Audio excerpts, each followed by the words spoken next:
And we are back with another episode of the Kyle Anzalone Show. I am rolling solo today, but I am fired up. I have a lot to talk about. I think this is going to be a big show. So, as people are filtering in, go ahead and share it out. If you are not already, subscribe on the YouTube channel. Leave us a comment. Let us know that you're in the chat. We are also live on X, so if you're watching there, repost the stream. And let's get into what I have today. What are the lessons of the Holocaust? No Palestinian state, and Trump courts clown Prince Boneswall. So let's start off here with this video that is absolutely unbelievable to me. I actually first read this quote in an article and I thought the author made it up. And then I watched the video and I thought maybe this is AI, and actually verified it and watched the whole thing. This is not in any way taken out of context. This is former Obama speechwriter Sarah Horowitz talking about the Holocaust and the current situation for the state of Israel and their image in the United States of America. I think that since October 7th, but really before then, there have been huge shifts in America on how people think about Jews and Israel. And I think that is especially true of young people. So we are now wrestling with a new, I think, generational divide here. And I think that's particularly true in that social media is now our source of media. And this, it used to be that the media you got in America was American media, and it was pretty mainstream. It generally didn't express extreme anti-Israel views. You had to go to a pretty weird bookstore to find global media and fringe media. But today, we have social media, which is a global medium, right? Its algorithms are shaped by billions of people worldwide who don't really love Jews. And so while in the 1990s, a young person probably wasn't going to find Al Jazeera or someone like Nick Fuentes, today those media outlets find them. They find them on their phones. It's also this increasingly post-literate media, less and less text, more and more videos. So you have TikTok just smashing our young people's brains all day long with video of carnage in Gaza. And this is why so many of us can't have a sane conversation with younger Jews, because anything that we try to say to them, they are hearing it through this wall of carnage. So I want to give data and information and facts and arguments, and they are just seeing in their minds carnage, and I sound obscene. And, I think, unfortunately, the very smart, bet that we made on Holocaust education to serve as anti-Semitism education, in this new media environment, I think that is beginning to break down a little bit. Because, Holocaust education is absolutely essential. But I think it may be confusing some of our young people about anti-Semitism because they learn about big, strong Nazis hurting weak, emaciated Jews. And they think, oh, anti-Semitism is like anti-black racism, right? Powerful white people against powerless black people. So when on TikTok all day long they see powerful Israelis hurting weak, skinny Palestinians, it's not surprising that they think, oh, I know, the lesson of the Holocaust is you fight Israel. You fight the big, powerful people hurting the weak people. So there is so much here that is really a lot, and so I want to take some time and kind of break down different elements of this. Her central argument here is basically whining that our propaganda doesn't work anymore, that there's not just two or three outlets. It's not just the New York Times, the Washington Post, and CNN that are writing a couple articles that are just framing the Israel situation in the way they want, and then people have no other access to information. She's saying that doesn't work when people could see the carnage of Gaza. She's not in any way denying that there's an onslaught in Gaza. She's not in any way like saying that the Palestinians aren't weak and the Israelis aren't strong. She's admitting to that fact. She's just complaining that the propaganda doesn't work because people could see the videos. Now, she makes it out to be, oh, it's forced onto their phones. Well, that's not really the case. People are going, right? Candace Owens, Tucker Carlson are some of the biggest shows in the world, not because it's being shoved down their throats, but because people are going on YouTube, they're going on their phones, they're going on TikTok, and they're searching Tucker Carlson and Candace Owens because they know that those people aren't lying to them, that they are telling them what they really believe is the truth. And they are seeing the videos of the destruction of Gaza, and the only narrative that lines up with what they're seeing is the one being put out by, on this show, of course, but big names are like Tucker and Candace. And so she's just upset that this is happening. But of course this is happening, right? This was, in fact, a part of the big reason, part of what made me realize that the Palestinians weren't just terrorists and that the Israelis weren't just engaging in self-defense was, this was all the way back in, I think, 2012, right after I first joined Twitter back then. There is the conflict between Israel and Gaza going on, and Israel was just pummeling, bombing Gaza every single day, and you could see the destruction, right? And a lot of the Israelis were celebrating this, and there's these massive clouds, entire buildings, sometimes apartment complexes are going down, dozens of people are being killed, and on the Israeli side, they're posting photos of the Hamas rockets, and they're essentially things that you could buy in a kit at your local hobby store. And I'm sure the Hamas had a little bit of explosive to it, but it clearly wasn't in any way a proportional fight. The Hamas rockets were not killing Israelis unless they essentially hit the Israelis, where the Israeli bombs were leveling city blocks and causing massive destruction. And again, this was well over a decade ago for me that I saw this. And now the video quality is so much better. So many people in Gaza have access to iPhones and are able, even with the Israeli blackouts, to be able to find ways to charge their phones, to be in the right place to get an internet signal, and to be able to get these videos out there. And so this has been huge, right? You can't deceive people when they see the truth just because you're writing in your paper that the situation is the opposite, right? When every single day you could go on ads or whatever and you could see that Israel dropped another bomb on Gaza, or the body of a dead Palestinian who was killed by an Israeli sniper in Gaza. You know that there's not a ceasefire actually going on, that Israel is breaking this ceasefire. Almost 400 ceasefire violations now in 5 weeks, by the way. So that's like 80 a week, 10 a day that Israel's committing in Gaza. And so when the mainstream media is trying to sell you on, oh, Hamas violated the ceasefire, everybody knows that there's not a ceasefire going on in the first place. And so they don't believe that Hamas is violating the ceasefire. And so the narrative that she's talking about simply doesn't work. Now, where her comments get even more nefarious is, one, she just completely conflates Al Jazeera with Nip Fuentes, right? Where Nip Fuentes, it does openly talk about and has openly praised Hitler, and does some pretty atrocious and said some pretty atrocious things, has some viewpoints that I find absolutely reprehensible and don't agree with Al Jazeera, who, again, I don't agree with all their coverage, but if you actually look at their coverage of Gaza, it's not anti Semitic in any way. They just have journalists on the ground in Gaza that are getting the information out there. And so she's trying to do that same dirty trick that Mark Levin is doing to Tucker and Fuentes by just making them all out to be the exact same person. Now, where I found it to really get ugly is when she starts talking about the Holocaust. And I think she says, like, we made a mistake in going all in on this Holocaust education. Anybody who went to public school, and I'm sure even in private school in the US, knows that you spend a hell of a lot of history class talking about World War II. And a big chunk of that is, going into the Holocaust and how horrible that was. And certainly, this was an act of genocide against the Jewish people of Europe by the German government, one of the worst acts in history. At the same time, there isn't any real talk about in public school, um, all the people that Stalin was killing at the same time, or just the total number of deaths in World War II in general. Really, a huge chunk of that is focused on the Holocaust. And every child in the US is taught this message of never again.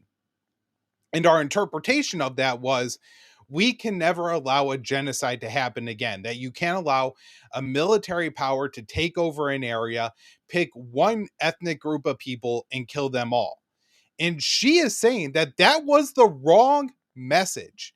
That because they sent that message that genocide is bad, now people look at the situation in Gaza where she admits bigger, stronger, more powerful Israel is rampaging through Gaza, killing tens of thousands at the minimum of people, certainly probably in the hundreds of thousands now, mid hundreds of thousands, running rampage through Gaza.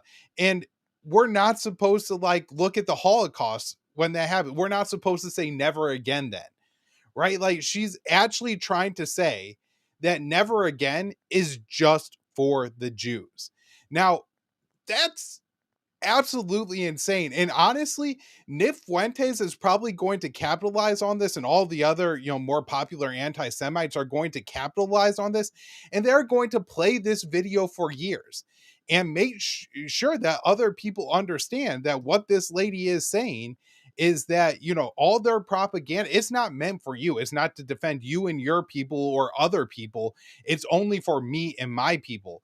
In fact, later on in this talk, she goes on to say that there's something like a Protestant split with Jews now, where if that didn't happen, all Jews would be loyal to Israel. But unfortunately, in her view, American Jews aren't dedicated to the state of Israel, and that's actually a problem. Again, these quotes, these clips are going to be capitalized on by actual anti-Semites, by people who actually hate Jews and want you to hate Jews, and to use that as kind of propaganda in their narrative. I just think it's really important to understand this for what it is. It's really about Zionists getting very, very desperate, that the narrative has completely fallen, that no matter how many times CNN, BBC, Fox News, all these mainstream outlets try to sell you on a genocide isn't happening, that Hamas is bad, that Hamas has to go, that everything needs to be focused on the Palestinian side, and the Israelis are just doing what it takes to defend themselves. There may be some bad right wingers in there, but generally speaking, this isn't in any way a reflection on Israel, maybe just like Ben Gvir and Betzal Smotrich. And to see this isn't the case, that this is the mainstream Zionist position. And that because they are losing, they are now desperately lashing out.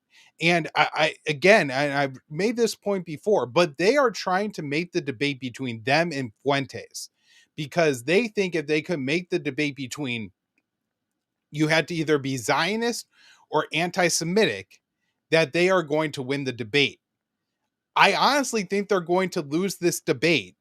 One, because these aren't very intelligent people. They're not good debaters. Mark Levin isn't willing to debate Tucker Carlson. He's not willing to debate Fuentes. So it's just kind of their word against a bunch of kind of washed up political figures in the United States of America. Mark Levin is more marginal than he's ever been. This Obama speechwriter obviously doesn't have much influence. And if it wasn't for her saying this completely absurd and ridiculous thing, nobody would be talking about her today. And so these people are marginal. They're not good at making arguments. And what's worse is what they're defending is an actual genocide going on in real time that everybody could see in front of their face. And so even if Fuentes has praised Hitler, that's easier to dismiss than a dead or starving Palestinian child that you could see on your phone. And because of that, if the debate is between the Zionists and the anti-Semites, I think there's a real chance that the anti-Semites could prevail.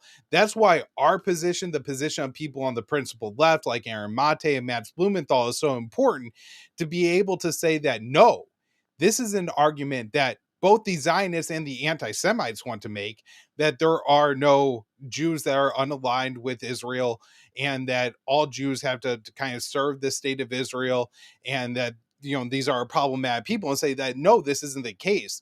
There's a group of Zionists in Israel and in the US, and in the US, a lot of them aren't even Jewish. That's an important part to make if you want to look at some of the most absurd statements made about the state of Israel. I mean, just look at people like Mike Huckabee, right? Who was, some people call a Christian nationalist, yet he seems more concerned about the promotion of the Jewish state than the American homeland, which is really interesting, right? But really, to make this point clear, that you could be anti-Israel or anti-genocide or just against the special US relationship with Israel or pro-Palestinian or something like this, and also reject the ideas of anti-Semitism that all the Jews are to blame, as Tucker Carlson would say that anybody could possibly be evil by blood or have blood guilt, right? That this is completely something that we all must reject. And we also must reject the ongoing genocide in Gaza. That message is going to resonate with people because it works on their basic levels, right? It works in the narrative of what is happening in Gaza is absolutely horrendous, that the US shouldn't be supporting it, that the Israelis should be condemned for it, that it must end today, along with hatred for people based on their race, ethnicity, or religion is wrong. And that will win. That's why they don't want to debate with Tucker Carlson and want to compare him to Fuentes. So this is what's happening here. I was really upset about this. I was almost happy I had a solo show today so I could take some real time to talk about it. Now, I do have one more clip. This is Marjorie Taylor Greene speaking with Tucker Carlson on Zionism. The whole propaganda machine that has been spoon fed to Christians, whether it's in the pews at church or Bible study or coming through the television or through their politicians' mouths, that we have to do everything for Israel. That's the only way we're going to go to heaven. America will be cursed if we don't. That whole lie is breaking apart. And thank God it is, because I, as a Christian, you as a Christian, we know there's only one way, and it's through Jesus Christ. He is our Savior. He died on a cross for us. He rose from the dead in 3 days. He is the one and only living Son of God, and he is seated at the right hand of the Father. And he's going to come again one day to judge the living and the dead. And that is the way you go to heaven. And that is the truth. And that is the light. And that is the only way that we should think and believe. And it doesn't come to bowing down to Israel, the government of Israel, or the military of Israel, or any politician. And the shaming that we have received and the shaming that carries on is actually what is destroying them, completely destroying them. It's destroying not only them, it's destroying the social media influencers that are taking money, that it is destroying everyone that gets sucked into this great deception. And that's what it is, Tucker. It is a great deception, but thank God people are waking up to it. Yeah, I know the Israel's foreign ministry has paid a lot of people to slander me as a bigot. So I want to play this clip just because I think it's really important to see that this part of the right is actually winning right now. The Tucker Carlsons and Marjorie Taylor Greene are prevailing over President Donald Trump. They are winning the battle. They are winning the argument. And I think it's resonating with Trump's base. This is something that really hasn't been seen over the past decade. Other than Thomas Massey and Rand Paul, almost any Republican who had run afoul of Donald Trump has lost office or has seen their standing in the Republican Party significantly diminish. Where Marjorie Taylor Greene seems to be ascendant right now. She seems to be a very powerful voice within the Republican Party. And look, I don't agree with her on everything. When she came into Congress, I honestly didn't think that she was going to.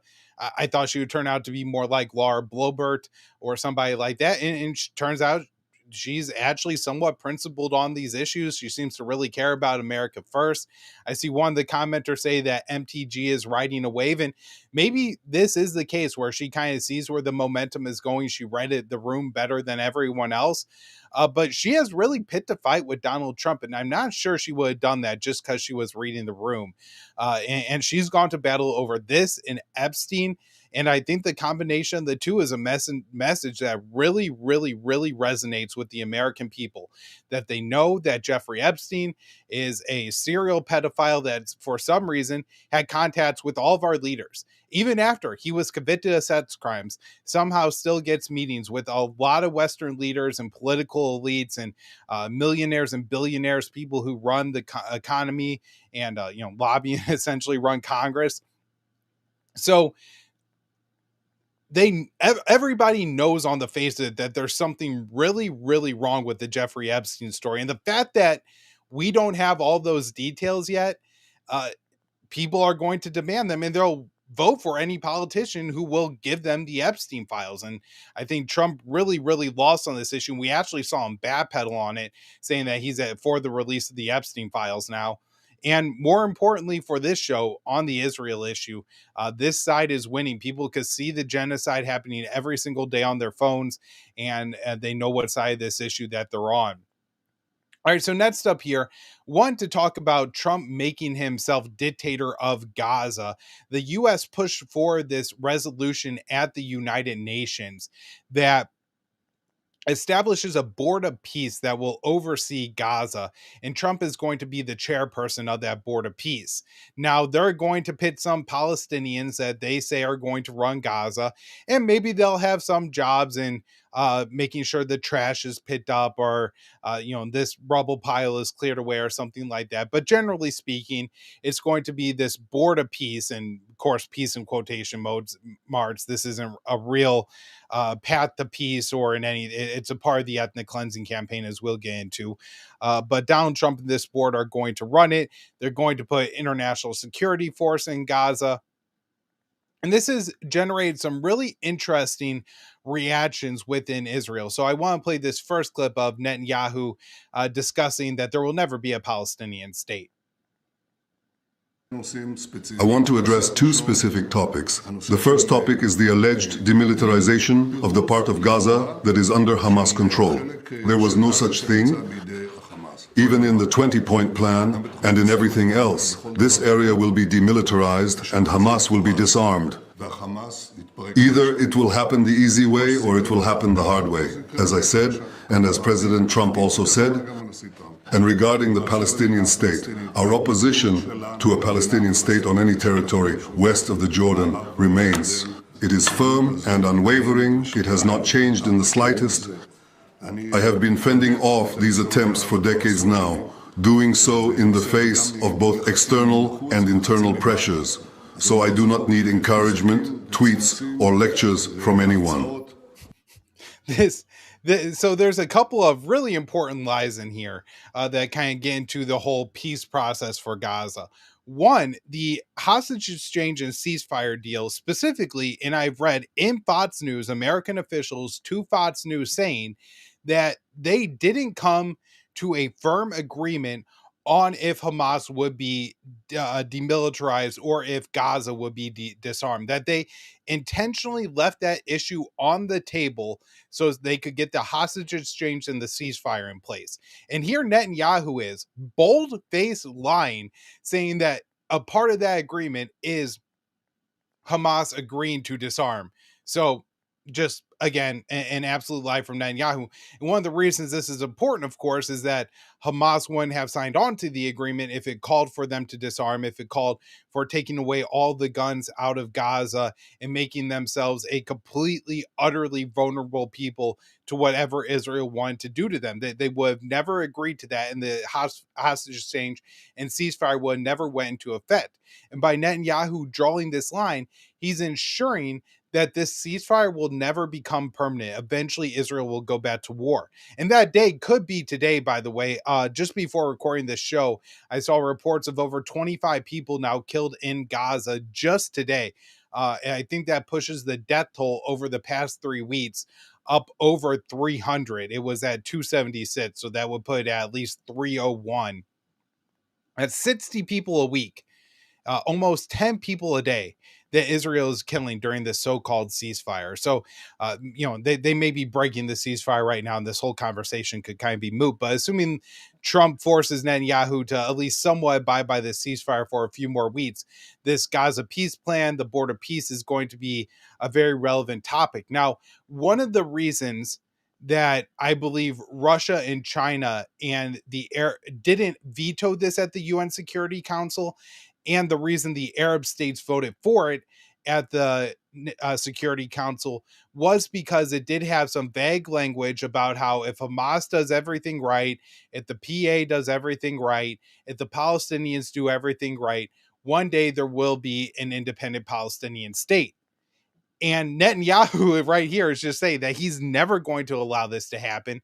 Everything is done in his political career has been oriented on making sure that this never could happen. All the propping up of Hamas that he's done and pitting them against the PA and saying that we have no partner for peace, while slowly expanding the settlements, while slowly strangling Gaza. All that has been done to assure that there's never going to be a Palestinian state, that the Palestinians are ultimately expelled from their homeland, and he could create a greater Israel. That's what Netanyahu wants. That's what he's in the process of doing. That's what he's going to try to do. And so this UN Security Council resolution will never take hold. Now, one of the other points that I want to bring up, because a lot of people have been discussing why Russia and China didn't veto this at the Security Council. And I do have some insights when it comes to China. When on China, I actually had a dinner with a Chinese official a couple of years ago, and this was right at the same time that the U.S. had forced through a resolution at the UN Security Council to allow Kenyan forces to deploy to Haiti.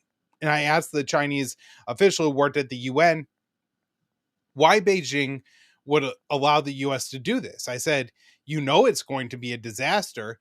And he basically said, when international forces are deployed abroad under the United Nations, China really uses this to allow people to rise through the ranks of their military, to go on foreign deployments, to meet foreign soldiers, and also get paid.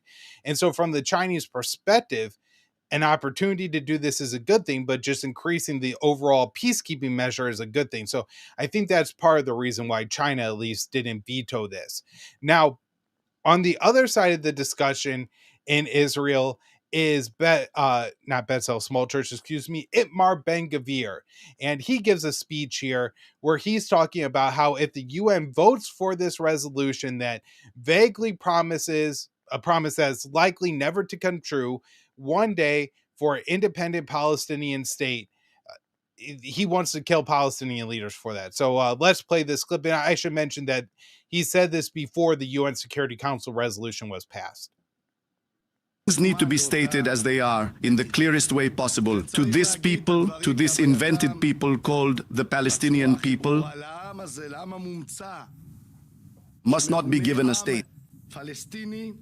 This people cannot be established, because the aspiration of those who seek to establish that state is to erase the state of Israel. I am appealing today to our dear Prime Minister Benjamin Netanyahu.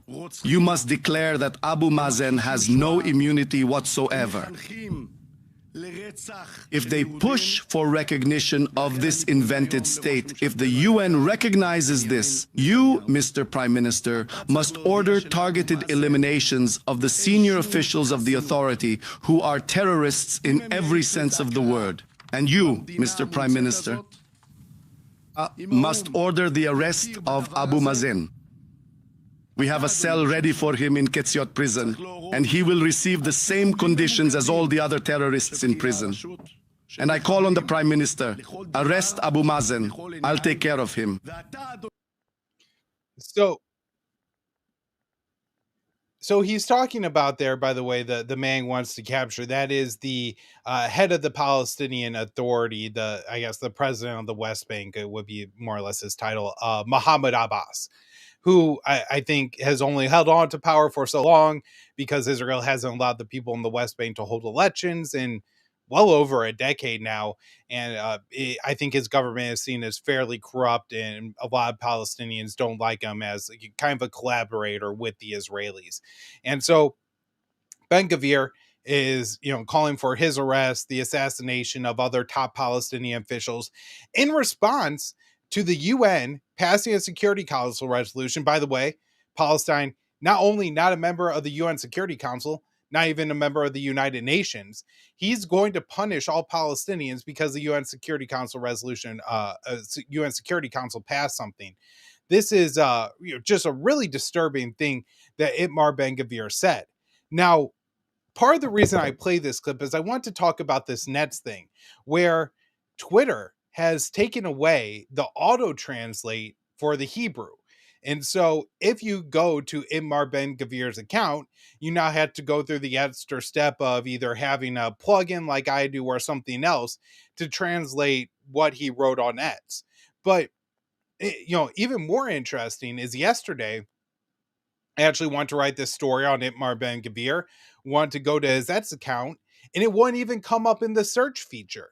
And so it's very clear what's happening here, that Israel has become so extreme. The political conversation in Israel has become so extreme that Israel defenders in the United States know if Americans, as Sarah Horowitz was saying, could just go on their phones and look not only at the carnage of Gaza, but the statements from top Israeli officials. People like to pretend that Itmar Ben Gvir and Bezalel Smotrich are marginal. Ben Gvir is the national security minister. Bezalel Smotrich is the finance minister. Right? This would be like saying the Treasury Secretary. Oh, that guy doesn't even matter. The head of the FBI. Oh, who is that? That's a marginal guy. No, these are serious figures in the Israeli government that have not only a lot of power, but essentially control over the lives of Palestinians. And he denies in this statement, he denies the existence of the Palestinian people. And so what they're trying to do is they're trying to put up this like digital barrier so Americans don't figure out how radicalized Israelis become, because just like Americans are going to reject, I hope, Nip Fuentes and others when they're espousing this anti-Semitic and pro-Hitler rhetoric, they're going to reject the Israelis who are clearly making genocidal statements in the midst of their country conducting a genocide. Right. And so this is the reason why they're putting up these barriers, and they're trying to prevent people from getting to Itmar Ben Gvir's Ets account and hearing his speeches and reading what he has to say, because it's atrocious, it's horrific, it's disgusting. And every single person who listens to it that isn't already a diehard Zionist has that reaction. So this is more of them trying to cover up the narrative. Let me tell you something. It's not going to work. We could AI translate these videos now. So even if he's speaking in Hebrew, I could play it for you on English in this show.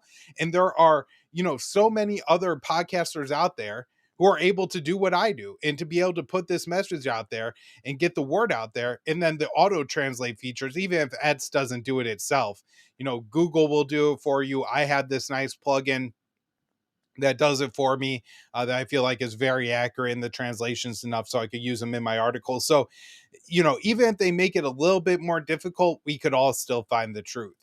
Now, before I wrap up here today, something else had me really fired up and hot yesterday. Donald Trump sat down with the Crown Prince of Saudi Arabia, Mohammed bin Salman, in the Oval Office. Now, if this shouldn't be problematic enough, a man who launched an aggressive war on his neighboring country, killed hundreds of thousands of people, hundreds of thousands of children, starved them to death with his blockade in Yemen from 2015 until 2022, committed war crimes there, but also had ordered the assassination, or at least the capture, of the American journalist who worked for the Washington Post. He's also a Saudi, Jamal Khashoggi. And Donald Trump sat down with him, courted him, wanted bin Salman to sign on to the Abrahams Accord, agreed to sell him F-35s. Again, all this very problematic, awful policy, but it got even worse. Trump was asked by a journalist, or a journalist attempted to ask Mohammed bin Salman about the murder of Jamal Khashoggi, and this was Trump's response. It's truly unbelievable. The U.S. intelligence concluded that you orchestrated the brutal murder of a journalist. 9/11 families are furious that you are here in the Oval Office.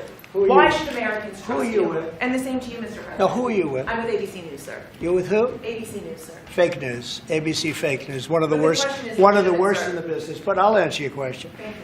As far as this gentleman is concerned, he's done a phenomenal job. You're mentioning somebody that was extremely controversial. A lot of people didn't like that gentleman that you're talking about. Whether you like him or didn't like him, things happen. But he knew nothing about it. Oh, man.